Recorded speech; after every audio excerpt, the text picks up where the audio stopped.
Hello दोस्तों, स्वागत है आपका साइंस और टेक्नोलॉजी की इस नई दुनिया में। इस वीडियो में हम आपको बताने जा रहे हैं कुछ कमाल के फैक्ट्री मशीन के बारे में, जिनके काम को देखकर आप पूरी तरह से हैरान रह जाएंगे। तो चलिए बिना किसी देरी के वीडियो शुरू करते हैं।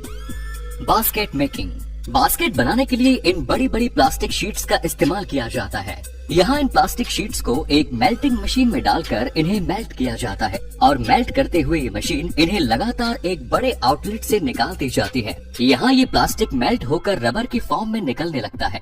यहाँ इसको एक वर्कर के थ्रू लगातार काट काट कर छोटे पीसेस में बदल दिया जाता है। इस तरह से तैयार इस गरम गरम मटेरियल को वापस से एक कंप्रेसर मशीन में डाला जाता है। ये कंप्रेसिंग मशीन इस मटेरियल को फिर से एक आउटलेट से निकालती है, जिससे ये मटेरियल अच्छी तरह से मिक्स हो जाता है। फिर इसे भी यहाँ छोटे छोटे पीसेस में काट लिया जाता है। फिर इस तरह से काटे गए इन छोटे छोटे पीसेस को मिलाकर एक बड़ा पीस बना लिया जाता है। इसके बाद इस पूरे मटेरियल को दो रोलर के बीच में डाला जाता है। ये रोलर इस मटेरियल को एक पतली शीट में बदलने जाता है। इस तरह से रोलर की मदद से इस मटेरियल की पतली शीट को तैयार कर लिया जाता है। फिर इस शीट को एक हाइड्रोलिक मशीन पर ले जाया जाता है, जहाँ बास्केट की शेप में गर्म मोल्ड के ऊपर इस शीट को रख दिया जाता है और इसके बाद इस हाइड्रोलिक प्रेस को चालू कर दिया जाता है, जिससे ये शीट इस मोल्ड के ऊपर चिपक जाती है। इसके बाद इस बास्केट को मोल्ड से निकाल लिया जाता है और फिर इस बास्केट का एक्स्ट्रा मटेरियल हटाकर इसे पूरी तरह से क्लीन कर दिया जाता है। इस तरह से इन बास्केट्स को फैक्ट्री में बनाया जाता है।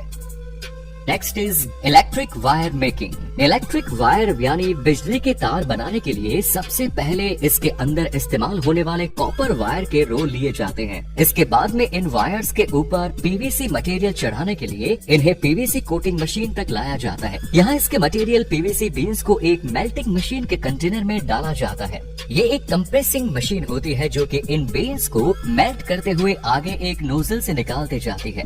इसके बाद कॉपर वायर के रोल्स के सभी वायर्स को मिलाकर एक जॉइंट वायर बना लिया जाता है।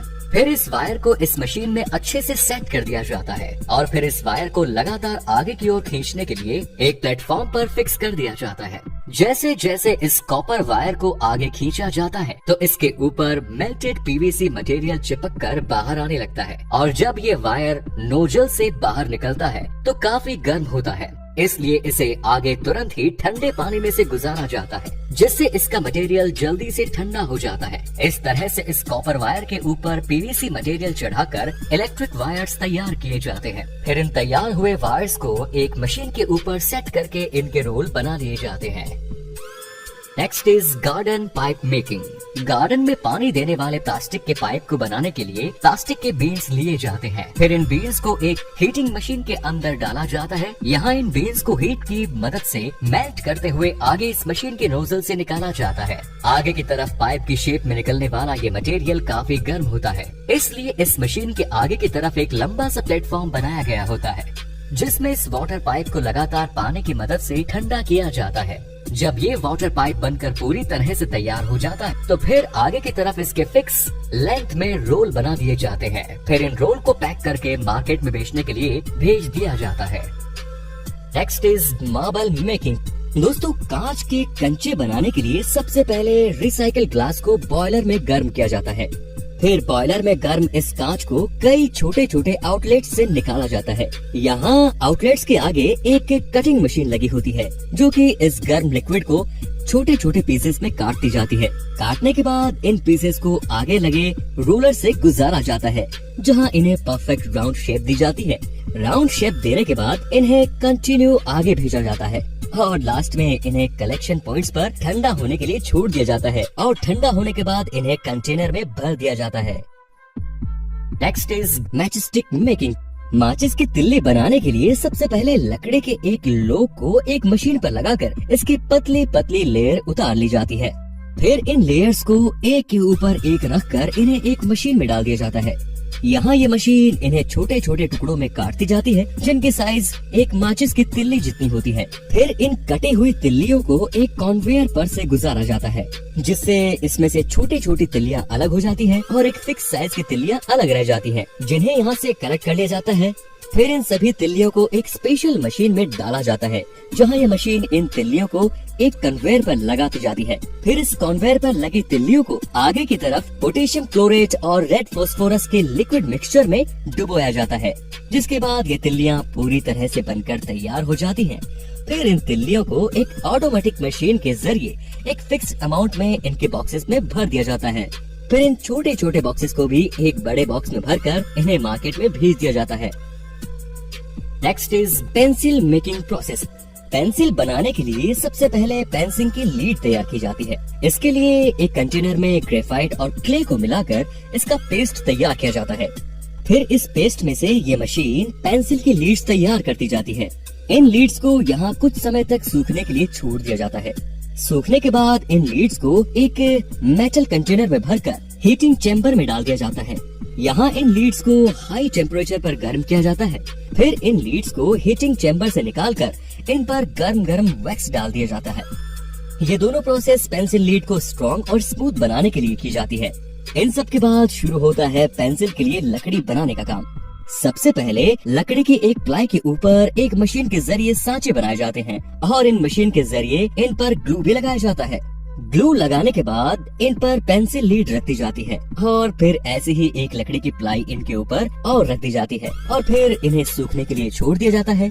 ग्लू के सूखने के बाद इन सांचों को एक शेपिंग मशीन से गुजारा जाता है, जहां ये मशीन इन सांचों में हेक्सागोनल, राउंड और ट्रायंगल शेप में पेंसिल काटती जाती है। इन पेंसिल्स के काटने के बाद इनकी पेंटिंग का काम शुरू होता है। इन पेंसिल्स को यहाँ फिर डिफरेंट रंगों में रंगा जाता है। इन पर कलर पेंटिंग के बाद इनकी स्टैंपिंग का काम भी किया जाता है।